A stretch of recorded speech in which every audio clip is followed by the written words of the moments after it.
You go to bed, you close your eyes, your muscles shut down, your brain ignites, the dream begins. And sometimes something goes wrong.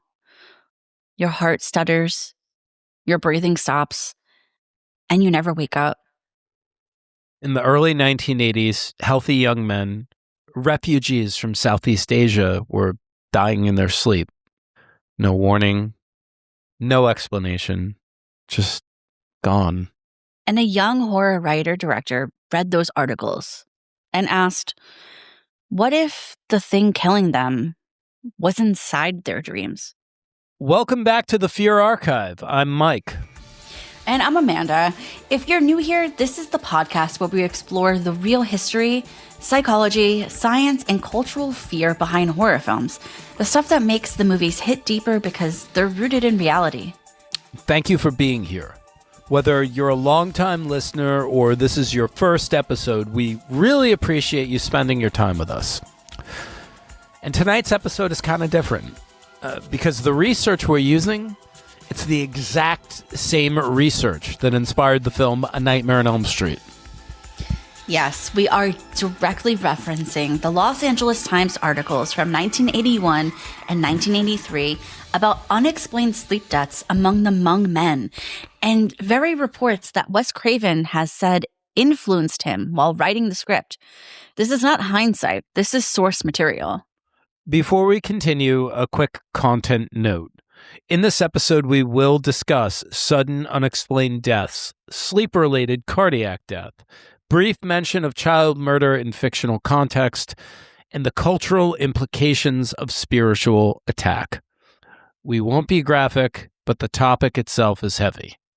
Listener discretion advised. If discussions about death and sleep are difficult for you, please take care of yourself and skip this one if needed. And we've been getting such great feedback from y'all, specifically around our throughline question for the new episodes. So here's what we're asking tonight. If sleep is supposed to restore us, why has it always terrified us? And how did real unexplained deaths of Hmong men in their sleep turn into one of the most iconic horror films ever made? In July 1981, the Los Angeles Times published an article titled Refugees, Medical Mystery. It reported that young, seemingly healthy Hmong men, refugees from Laos, were dying suddenly in their sleep. No drugs, no structural heart damage, no clear explanation. 2 days later, another article, Mysterious Fatal Malady Striking Hmong Men. Doctors were baffled. Families reported that some of the men had expressed fear of sleeping. Some resisted going to bed. When they were finally forced to succumb to sleep, they died. By 1983, follow-up reporting, Night Deaths of Asian Men Unexplained, showed the patterns weren't isolated. Clustered appeared in California, but also in Minnesota and Oregon. 3 constants: young Hmong men, death during sleep, no definitive cause. These reports were deeply affected by Wes Craven. He stated in interviews that reading about the unexplained nocturnal deaths and about young men afraid to fall asleep was a major inspiration while developing A Nightmare on Elm Street. So tonight, when we cite these articles, we're citing the same research he read. Freddy Krueger and his grim gift of nocturnal sleep terrorism were born from those headlines. Today, we understand more than doctors did in 1981. Many researchers believe that deaths were likely related to sudden unexplained nocturnal death syndrome, Brugada syndrome, genetic sodium channel mutations, and fatal ventricular arrhythmias triggered during sleep. During REM sleep, your autonomic nervous system shifts. Your parasympathetic activity rises. Your heart rate variability increases. For most of us, that's normal. But for someone who's genetically predisposed to electrical instability in the heart, that shift can trigger ventricular fibrillation, which can cause sudden cardiac death. That means someone can literally be dreaming when their heart fatally misfires. Freddy didn't invent the idea of dying in your sleep. He dramatized something that was already happening. REM sleep is paradoxical. Your brain becomes highly active. Your body becomes paralyzed. And this paralysis is called REM atonia. It prevents you from acting out dreams, unless something goes wrong. Sleep paralysis happens when REM atonia continues after you wake up. You're conscious. You can't move. You hallucinate. Common global themes: shadow figures, intruders, pressure on the chest, suffocation. In some Hmong cultural interpretations, these experiences were framed as night spirits attacking their sleeper. Neurologically, it's REM intrusion. Experientially, it feels supernatural. Night terrors occur during deep N3 sleep. They're not nightmares. They're neurological surges. Heart rate spikes. The amygdala activates. The person may scream or thrash. They won't remember it. It's pure primal panic. Sleepwalking happens when your motor systems activate while higher reasoning centers remain offline. You can walk, open doors, and even perform complex behaviors like cooking or driving. Sleep is not a simple off switch, it's layered consciousness. Let's address the core fear. Can you die in your sleep? Yes. Common causes include cardiac arrhythmia, severe sleep apnea, SUDEP, stroke, undiagnosed congenital heart defects.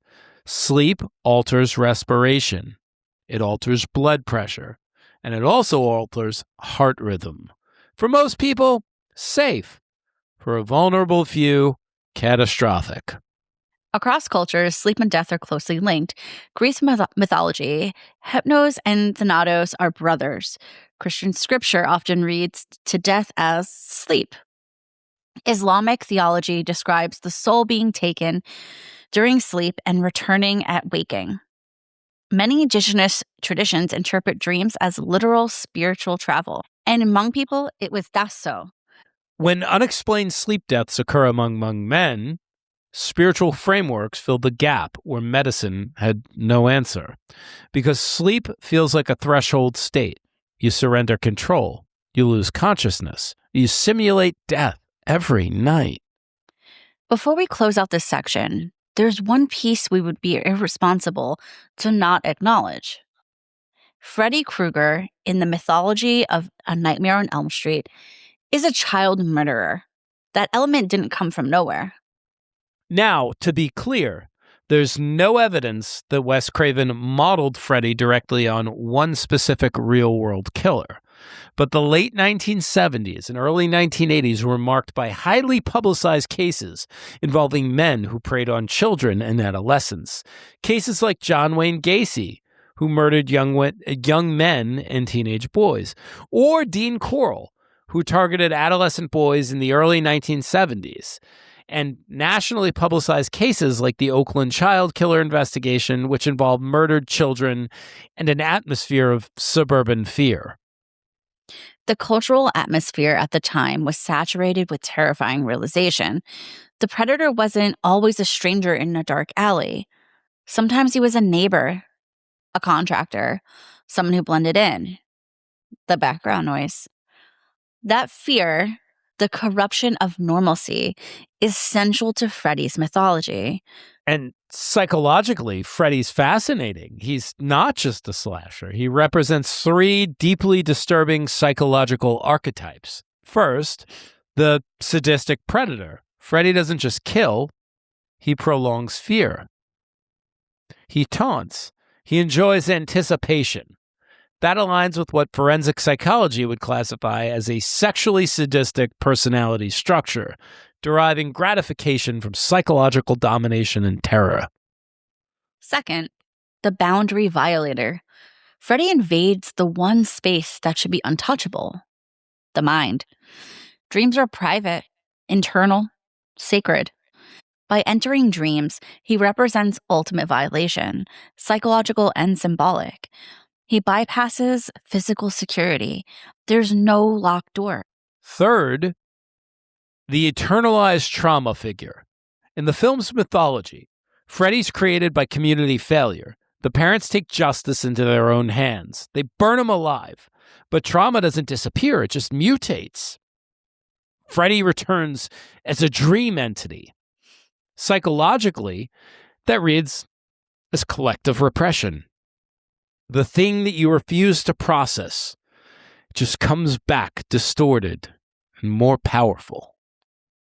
What makes Freddy uniquely disturbing is that he combines the real-world fear of child predators, the biological vulnerability of sleep, the metaphysical fear of crossing into unconsciousness. He weaponizes helplessness. And unlike many horror villains, Freddy talks. He jokes, he personalizes the attack, which psychologically makes him more intimate, more invasive. He's not random violence, he's targeted humiliation and fear. So while Freddy wasn't a documentary portrait of any one killer, he was born in a cultural moment when America was confronting the reality of predators hiding in plain sight. And the psychology behind his character is jarringly accurate. And when you combine that fear with the very real phenomenon of Hmong men dying in their sleep, the same reports Wes Craven read, I mean, you get something that's uniquely disturbing. You have a killer who he doesn't just attack children, he attacks trust and safety, and he ultimately just attacks sleep. Yeah. This is a really interesting thing to dive into. I don't know if you know a lot about the Hmong people and their community, and they were. Do you? No, I don't. I don't know a tremendous amount. No. The secret war that happened. It's literally called the secret war that happened in Laos during Vietnam. Basically, the CIA got the Hmong people to be spies for them. Fuck, man, the CIA, they keep coming back. Yes, I know. It ties into other previous things we talked about this season. And it's interesting because that's why they became refugees and they came to here in America.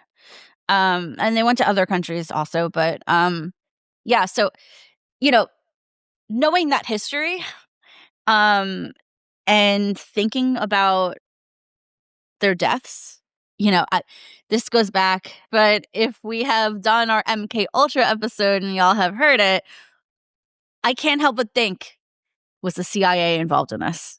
Just putting food for thought, my conspiracy theory hat on. Anyway, 100%. I could see it. It seems like another Operation Murder Sleep. Added to like the 170 other ops that MK Ultra was doing. Yeah, totally. But yeah, it's interesting to see because that's like historically what's happening in their community, and I feel like that could have influenced their deaths. Also, trauma. It's trauma, right? There's so much trauma tied into, like, let's just take the government in, the CIA out of it. I think just the trauma of these folks endured. Because as refugees, the folks in Laos really do not like them because obviously it's like you live there. It's like your own people, basically. So they don't like, to be clear, to clarify, they don't like the Hmong people? Mm-hmm. Mm-hmm. Yeah, and so they became refugees to come here for safety. So think about how much trauma they endured. Vietnam War was real nasty. And these young men were the ones probably carrying out these operations. 100%. Yeah. So I got a question. Why do you think that the villains? Jesus, we were the villains. But the American, we're always the villain. Yeah. Why were the victims almost? Why do you think they were almost exclusively young Hmong men rather than Hmong women or just elders for that matter? Because they were young. Yeah, I think it goes back to what I was just saying, where I think that these young men were the ones carrying out some of the tasks that the CIA wanted them to carry out. And so maybe it's trauma built into what they were doing. I don't know. I don't know if maybe some sort of chemical is something that also comes to my mind. Well, yeah, I I mean, don't I don't know, there, you know? there are It's like definitely those. we don't truly know everything that could have gone down there. So it was called the Secret War because it was never an actual war that was declared. And that was kind of the fucked up thing because if America did that, they were breaking a bunch of treaties. And so the Okay. CIA carried out this operation, the Secret War in Laos. Sounds familiar. Literally, yes. Yeah. So to get into the more metaphysical aspect of this, right? Yes. So let's get into what these men possibly saw. So reports of what they saw also kind of line up with other stories of essentially sleep terror, right? Mm-hmm. So why do people around the world report shadow figures or intruders, chest pressure during these sleep intrusions, or let's say sleep paralysis? Let's call it that. Yeah, it's interesting how multiple cultures it's documented around the world, and each culture has their own version of this. I think it's a human experience, right? If we're all experiencing this, no matter where you are in the world and what your background is. Have you experienced it before? Oh, yeah. I am one of the people in the population who experience sleep paralysis. As I'm getting older, I experience it less, which makes me think that there might be something involved with age and hormones, maybe something to that nature. Oh, that's interesting. But what was your experience? Yeah. So in my 20s, whatever, this might sound a little wooey, but this is what I experienced, like almost like astral projection and floating around. I experienced a lot of that. Where did you go? Out, just floating around my room mainly. The last experience with sleep paralysis happened when I was in my late 30s at the beginning of the pandemic. I will get to that in a moment. That's not long ago. No, but 6 years ago at this point almost. Yeah. Yeah. But in my 20s, I was able to do a lot of the floating, and I had positive and negative experiences with sleep paralysis where like there were moments of abject terror blended with sheer euphoria unlike anything I've ever felt before. To the point where I was like, is this like the last bit of dopamine before I croak? Like surges of like, there was I have beautiful sleep paralysis memories, but I also have terrifying ones where I was being dragged around my entire home, floating over the ceiling aimlessly. Yeah. It's interesting you can remember it because a lot of people you don't remember your dreams after like 10 minutes of waking up, right? But these aren't dreams. These don't feel like dreams. Exactly. These are so scary because they feel like you're there. They feel like memories. So real. Yeah, I've never had that experience, but I did sleepwalk quite a bit when I was a child. Ooh. Talk about it. I've never experienced sleepwalking. It's kind of embarrassing, but I'll put it out there. No one laugh. Slide in my DMs if you want. I would sleepwalk. Like one time my dad caught me outside on the back deck sitting on the recycling can and I was peeing in it because I thought it was the toilet. He was like, Amanda, what are you doing? And I was like, blah, blah, blah. Oh, man. Like, are you okay? I was just pissing in the recycling. Well, it's organic. I can't believe I just said that for the entire world to know. But yeah, yeah. Whoa, that's crazy though. It was just like not crazy. Ones. I don't mean crazy. That's fascinating. No, I mean it was weird. So and then other ones, it was just like I was just like walking and just like standing in like the kitchen. Probably want a little nibble of cheese. Nothing's new, but oh man. But yeah, So, crazy. I haven't done it that I know of as an adult. At least Peter hasn't told me. So right. Well, sick confession. I actually kind of really love sleep paralysis because it is so bizarre and out of body when you experience it. Of course you do. I tried it. It is a special, and I hate saying this now. Now I'm just going to have nothing but horrible luck with this, but I try to sometimes, I guess, initiate it, and I'm never successful in organic. Like it has to be organic. You can't force it.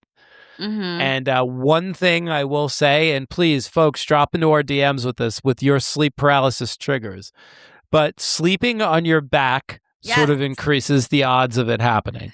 Yes. Yeah. It's interesting. I know my partner Peter, he talks in his sleep when he's on his back. He did it last night and it freaked me out. I'm just like on my phone and all of a sudden he like shouts like actual like sentences, but like me too. He's not alone. He's like, I'm like, what?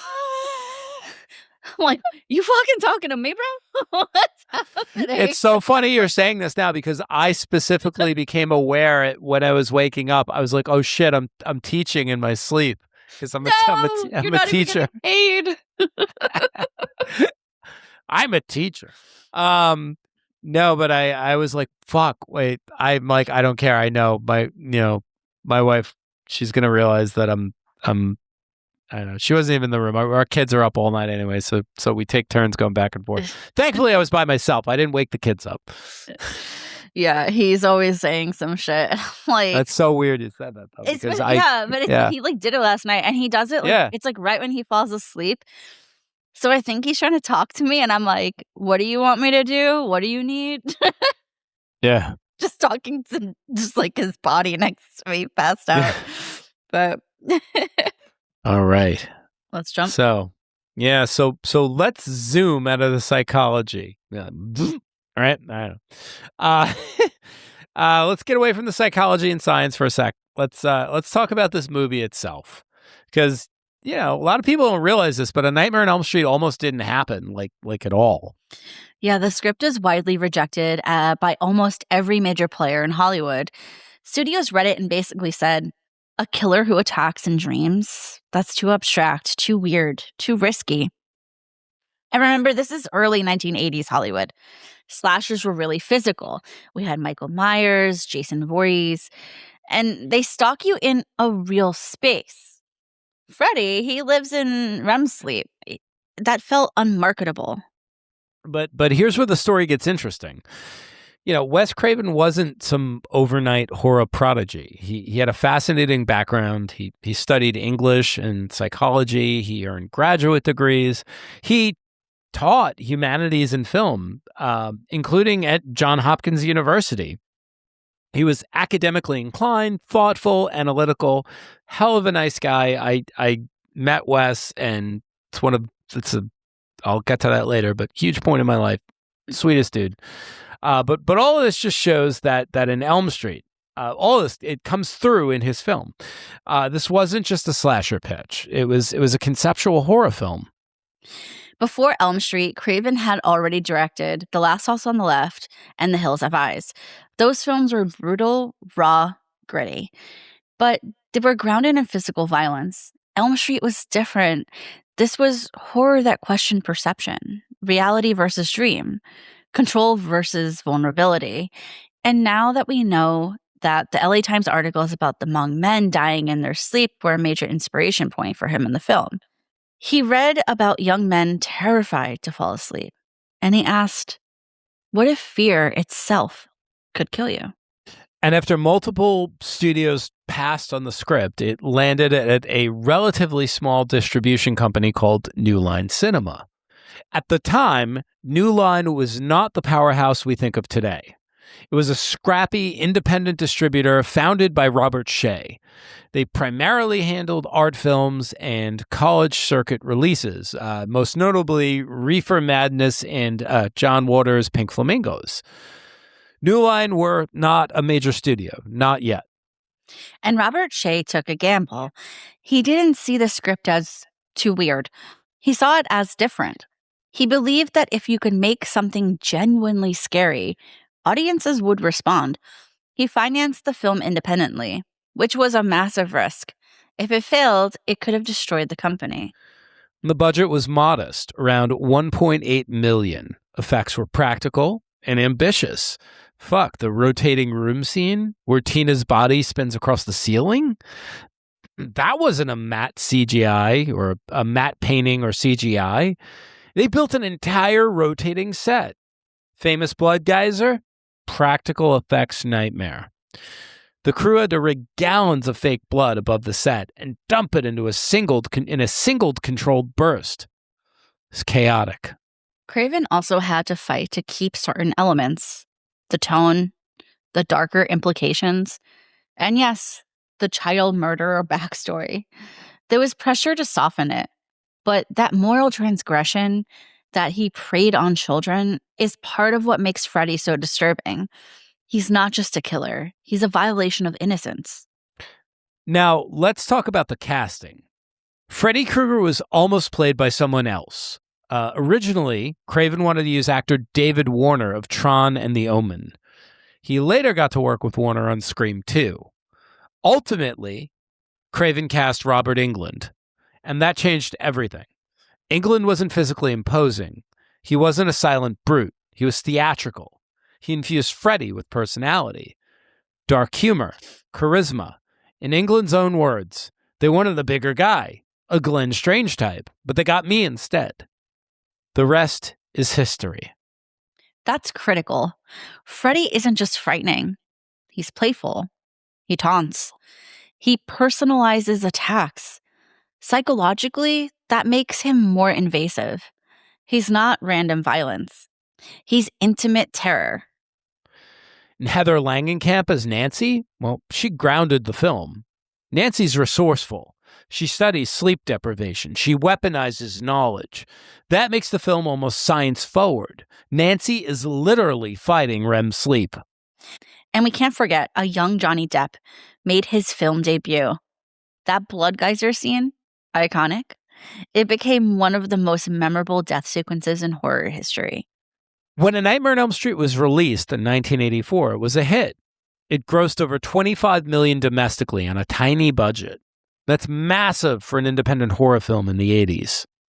And here's the big picture. It didn't just succeed. It saved New Line Cinema. It transformed the company. New Line became known as the house that Freddy built. The franchise spawned multiple sequels, a crossover film, a television series, and massive merchandising. Freddy became a pop culture icon. The genius of Elm Street is that it merged real medical fear, suburban paranoia, primal predator imagery, psychological vulnerability, and wrapped it all up in a dreamscape. Other slashers stalked the body. Freddy stalked the mind. That's physiologically different. That's Craven's academic brain at work. And as the sequels continued, Freddy became more comedic, more theatrical, but the original film, it's darker, more restrained, more psychologically grounded. And that first installment still feels unsettling because the premise is so simple. You must sleep. You can't avoid it. And that's where he lives. So yes, the film was rejected. Yes, it was risky. Yes, it almost didn't happen. But because one independent studio believed in it, horror history changed. And underneath the rotating rooms and the blood geysers, underneath the claws and the one-liners, was a headline about Hmong men dying in their sleep. The same research we discussed tonight.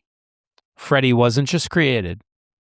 He evolved from real fear to cultural myth to franchise empire. So, Nightmare on Elm Street. What does Nightmare on Elm Street mean to you, Amanda?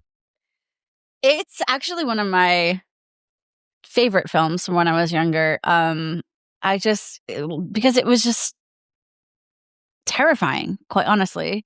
Agreed. I think the idea of not being able to sleep, I love sleep. I love sleeping, Mike. And I miss sleeping. nothing like a good nap, right? And like this takes the idea of sleep and turns it upside down. 100%. Yeah. Yeah, I too, I think this is one of my favorite horror films of all time, and it still scares me to today. And I have such fond memories of the first time I saw A Nightmare on Elm Street, or at least parts of A Nightmare on Elm Street. And I really genuinely believe that A Nightmare on Elm Street is where I truly first became afraid of something in my life. And to give you a little backstory, my father died when I was 3 years old. He died of cancer related to exposure to Agent Orange in Vietnam. So while I'm sure I interacted quite a bit with my dad, I have very limited memories of him. But I do know that my father had a love for film, like I do. So I guess it's something that was passed along. Now, about the time when I don't know, it couldn't have been long after he died. I remember digging through the entertainment center in my living room. We had a bunch of VHS tapes, and my dad used to tape stuff off HBO, but like my mom used to also tape cartoons for me. And I grabbed the wrong tape, and it happened to be my dad taped A Nightmare on Elm Street off TV.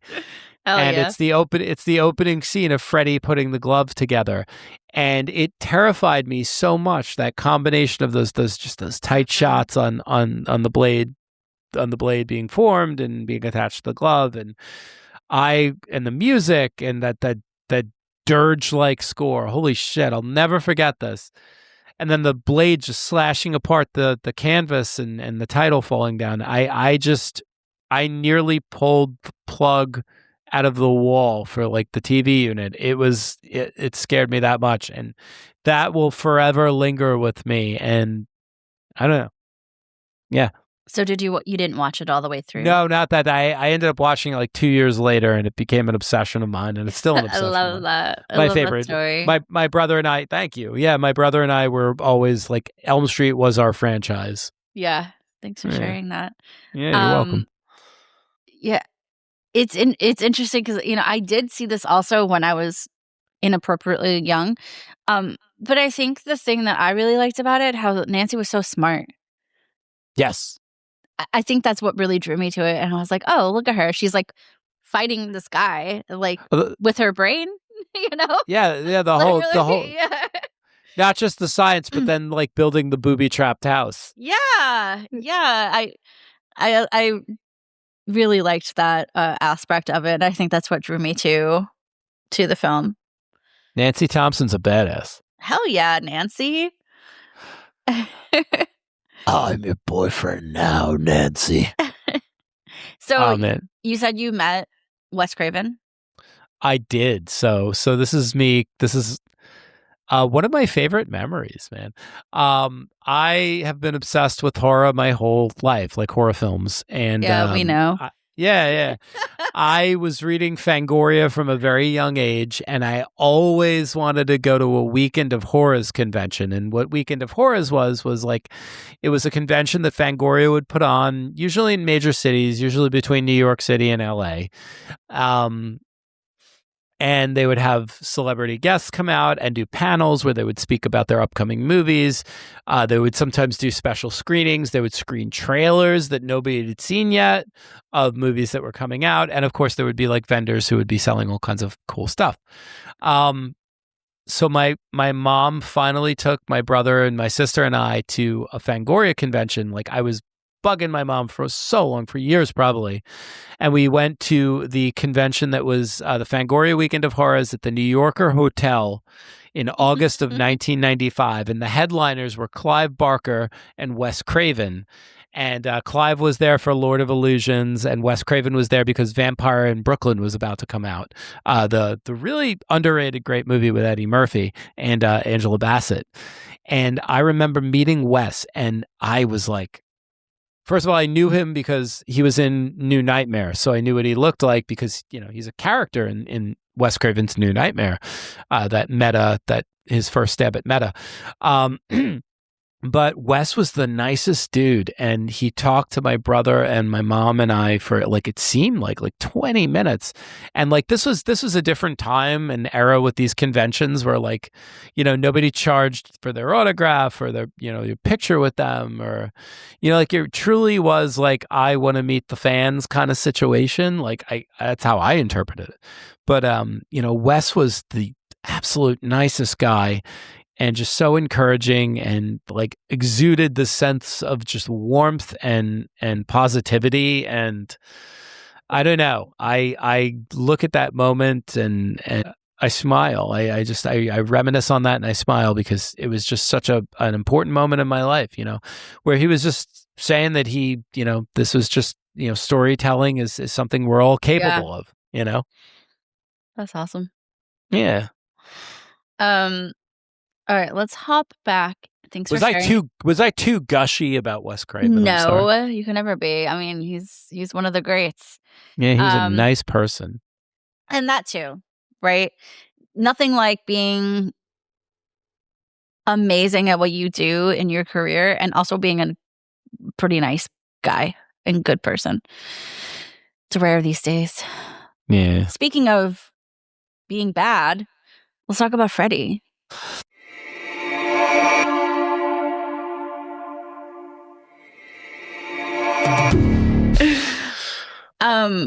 Freddy's gross.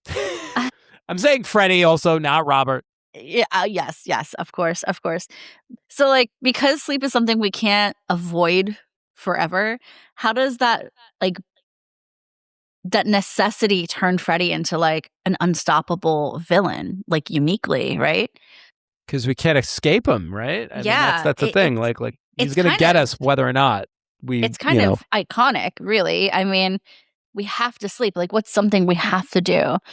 What's another villain you could create? Like a food demon? Like you can't eat. It's your own colon. Yeah. I mean, I think we have that demon already. It's so smart. He's truly one of my favorite villains. Because how do you get him? You gotta fight him in your dreams. Right. And then he's always got the one up because this is the thing. It's maybe it's and this might sound stupid. I'm going to throw it out there. Stupid. Do it. But when Freddy is not terrorizing people, what is he doing? Is it kind of like a tree falling in the woods? Is he just sitting in the boiler room, just scratching himself? Do you watch Rick and Morty?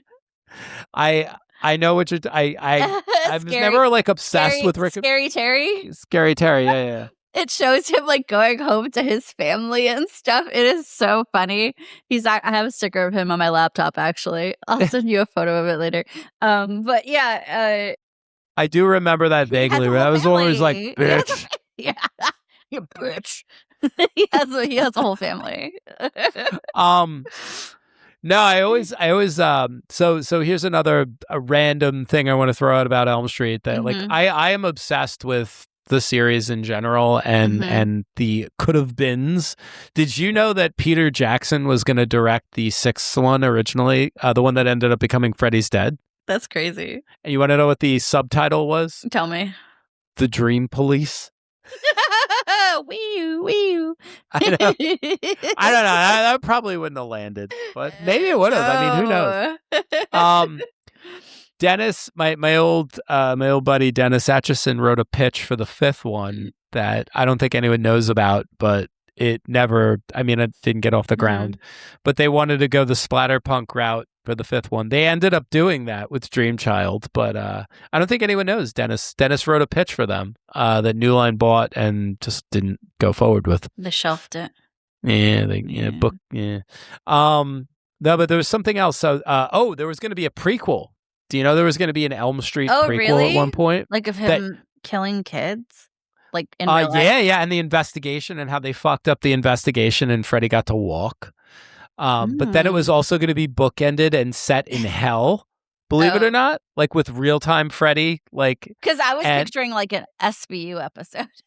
That's what, and they did kind of do that with the TV series. Toby Hooper directed an episode called No More Mr. Nice Guy, and it was the low-end, low-budget take on the prequel. And then there was that, and then in the early 90s, there was a comic adaptation of a prequel that got killed after the 2nd issue, released by Innovation Comics, and it was so cool and so creepy, and it still exists. I urge people to go buy it on eBay. Andy Mangels, he wrote it. He was a huge writer in early 90s comic book writer, really interesting dude. Pick it up. But where I'm going with this is, after Freddy vs. Jason made $1 billion, I don't think it made $1 billion, but it made a shit ton of money. Yeah. They were taking all kinds of Freddy pitches. And John fucking McNaughton, the genius behind Henry, Portrait of a Serial Killer, they reached out to him to make the Freddy prequel. And they were moving forward. A script exists. I am dying to read it. It's called First Kills. So, folks, if you got that script, send it our way. Drop it in the DMs. But First Kills was almost ready to go at New Line. Do you want to know what killed it? Tell me. Guess. Late 90s New Line Cinema. Ready for it? Yeah. Little Nicky. They lost so much money on Little Nicky. Not Little Nicky. I know, it's fucking insane. I was gonna say it, the side mouth. Oh my god, I did like Little Nicky. Little Nicky, I did like it too. But Little Nicky is the reason we never got a Nightmare on Elm Street prequel. Well, maybe it's for the best. Yeah, Probably they were not. so afraid. Well, okay, so here's the thing too, because Freddy vs. Jason finally came out after Little Nicky was released, but it was related to the fact that John McNaughton wanted to set half of the film in hell. And they were really fucking freaked out like because it kind of gets a little kooky. Yeah. But fair enough. But what's a nightmare movie without a little kook? Right? I don't know. Yeah. I think it would have been cool, but can I ask you a question? Yes. Okay. If Wes Craven had never read those articles about the Hmong sleep tests, do you think someone eventually would have created like a dream-based villain? Well, interestingly enough, the same year. God. Okay. No. The same. Yeah, the same year Elm Street was released, a movie called Dreamscape starring Dennis Quaid came out. Oh. And there's a scene where a guy has like a hand that becomes a claw. And it's not a terrible movie, but it's not a Nightmare on Elm Street. I just think this is a bizarre synchronicity that happened. What were you going to say? I think yes, right? Yeah. I think yes. There's plenty of times us as writers too. I feel like we come up with something and then we're, 5 years later, someone wrote something very similar, and it's. I know. It's the cloud. It's the cloud, which kind of ties into like the reality of this all. Like or maybe the metaphysical reality of it all. But I wonder about things. So do you know that like all right, the Hmong sleep deaths? That's the science piece of Craven's story, right? Do you know Freddy, the physical look of Freddy? Do you know that was actually inspired by someone Wes encountered with his younger siblings when he was a kid? Oh, really? Yeah. So his mom left the kids in the apartment that they lived in. I think this was in upstate New York, but like way up there. I want to say this was like oh my gosh, like by almost by Canada, by the border up there. That's where Wes lived. I think his childhood. He grew up in upstate New York at one point. And his mom went out, and he and his younger sibling or siblings were left to kind of like take care of themselves for the evening. And they were woken up in the middle of the night by this old drunk man in a fedora and a trench coat who was drunk and banging on their door trying to get into their apartment. And I remember, there's multiple different takes of Wes giving the story, but there's, like the recorded ones, he always hams up the theatricality about how he closed his eyes and he was just saying, go away, go away, go away. And finally he opened his eyes and the guy was gone. And that is how the actual visage of Freddy came through. That's interesting. Yeah. I like that. It's creepy. Yeah. And then, of course, Krueger. We get Krueger because of Krug, the villain in Last House on the Left. But we'll probably talk about that a little later. Yeah. Should we talk about the connections? Yeah. Sorry, I kind of jumped the gun on that. I just love throwing my random Wes factoids out there. I asked. Maybe I didn't. It's okay. I love me some Wes Craven. We're both the huge fans of People Under the Stairs. That's another one. We are. So whoever's got the rights, we got a good pitch for that one. We want to bring that one back. Slide into the DMs. Yes, please. All right. So, time to wrap the cinematic masterpiece into reality, because this is where the horror stops being metaphor and starts being unsettlingly real. So we talked about the Hmong men who died in their sleep. We talked about the science, the REM sleep, arrhythmias, sleep paralysis. So let's connect this directly to A Nightmare on Elm Street. Yeah. In the early 1980s, young Hmong men were dying in their sleep. Doctors couldn't explain it at the time. Families described fear, resistance to going to bed, anxiety about dreaming. Those exact articles, the ones we cited earlier, were read by Wes Craven. He has said they stayed with him. The idea that someone could be afraid to fall asleep, that sleep itself could be fatal, that became the engine of the film. And in the film, Nancy Thompson and her friends try to stay awake. They drink coffee, they take stimulants, they fight exhaustion. Why? Because if they fall asleep, they die. Now, go back to the LA Times reporting. Some families of the Hmong men described the victims as fearful before sleep. Some reportedly resisted going to bed. Parallels chilling. In reality, they were afraid. In the film, that fear becomes literalized. Signs tell us that REM sleep alters autonomic function. Heart rhythm variability increases. In someone predisposed to arrhythmia, that shift can trigger sudden cardiac death. Now look at the film. Freddy kills you in your dreams, but you die in real life. That's not fantasy logic. That dramatized physiology. Craven took a medical vulnerability and gave it a face. Within some Hmong spiritual beliefs, night spirits were sometimes blamed for attacks during sleep. Now, think about sleep paralysis reports worldwide. Shadow figures, pressure on the chest, a presence in the room. Freddy is a shadow figure. He stands at the foot of the bed. He emerges from walls. He is the anthropomorphized sleep hallucination. Craven didn't invent that imagery. He translated universal sleep experiences into a tangible villain. But the Hmong sleep deaths weren't Freddy's only origin. Craven layered this character from multiple sources. That's Freddy. He watches. He smiles. He enjoys being seen. There's also the bully. Craven spoke about being bullied as a child, feeling hunted, powerless. Freddy embodies the childhood dynamic, an older, stronger presence tormenting the young. Psychologically, Freddy functions as the eternalized bully who invades the internal world. And then there's Krug, the villain from Craven's earlier film, The Last House on the Left, played by the late musician David Hess. Krug is sadistic, sexual, violent killer. Brutal, realistic, grounded. Freddy is Krug abstracted. Krug operates in physical space. Freddy operates in psychological space.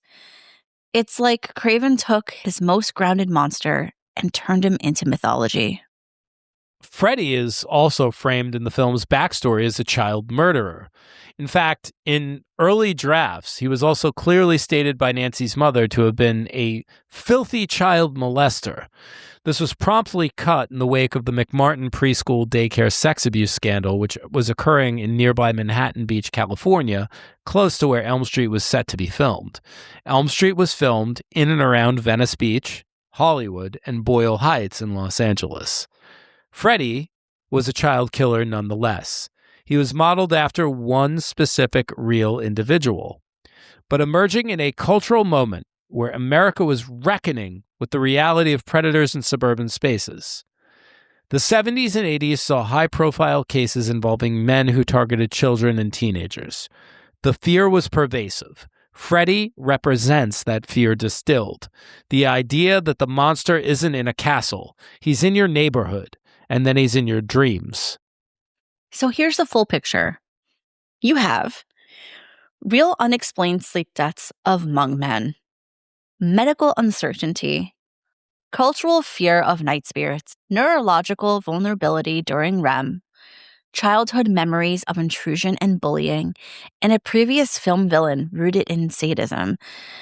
Craven fuses all of it together. Freddy becomes the embodiment of biological vulnerability, psychological trauma, cultural paranoia, suburban fear. And he lives in the one place we all must go: to sleep. And that's why A Nightmare on Elm Street endures, because it isn't just a slasher. It's a synthesis of real-world fear. It begins with a newspaper headline about Hmong men dying in their sleep. It layers in childhood terror. It adds philosophical reflection. And it ends with the simple truth: you cannot avoid sleep. And before we close this out, there's one more layer. Because the word nightmare doesn't originally mean bad dream. That's not where it comes from. The word traces back to Old English and Germanic folklore. The mare wasn't a horse. It was a spirit, a night spirit, a being believed to sit on the chests of sleepers and suffocate them. The mare pressed on you while you slept, which is eerily consistent with sleep paralysis reports. A shadowy presence, pressure on the chest, inability to move, a sense of dread. For centuries, people described the same phenomenon long before we had REM sleep science. And that folklore is visually captured in one of the most famous paintings in art history. Henry Fuseli painted The Nightmare in 1781. It shows a woman sprawled across a bed in deep sleep, and perched on her chest is a demonic figure. Behind her, emerging from the darkness, is the head of a horse, wide-eyed, spectral. The painting predates Freddy by 2 centuries, but the imagery is almost identical to the emotional experience Elm Street dramatizes. Something sitting on your chest, something watching you, something invading the most vulnerable state a human being has. That is the original nightmare.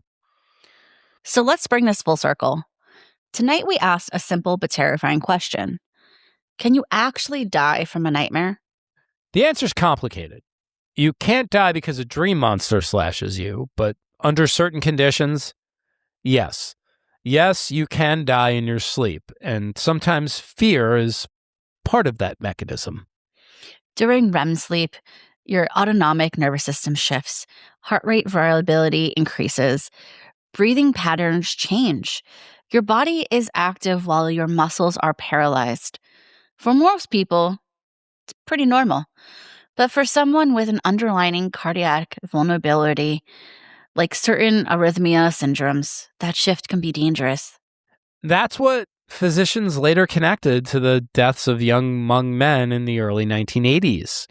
What was once mysterious is now often linked to what's called sudden, unexplained nocturnal death syndrome, also known as SUNDS.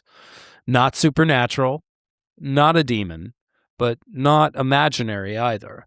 A biological vulnerability triggered in sleep. But here's what's fascinating. Long before cardiology had terminology for that, people described a mare, a night spirit, something sitting on the chest, pressing down, holding you still. That folklore still shows up vividly in The Nightmare by Henry Fuseli. A woman asleep, a demon crouched on her chest, a horse's head emerging from shadow. The word nightmare itself comes from that spirit, not from bad dream, from intrusion, from suffocation, from fear made physical. Then in early 1980s, headlines described the young Hmong men dying in their sleep. Fearful before bed, terrified of dreaming. Those are the same reports that Wes Craven read, that planted the seed.